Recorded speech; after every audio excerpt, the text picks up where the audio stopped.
اهلا بيكي في قناه انت الاهم. دلوقتي وانت قاعده في البيت وعايزه تنضفي الفضه بتاعتك، احمد هيقول لنا على خطوات بسيطه جدا نقدر ننضف بيها الفضه بتاعتنا. قول لنا يا احمد الاول المكونات.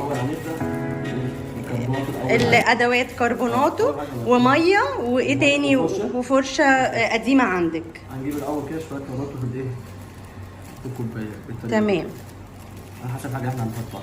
ماشي. هنجيب شويه ميه صغيرين اللي هو يعجن بس ايه كربوناتو، شويه ميه زي كده.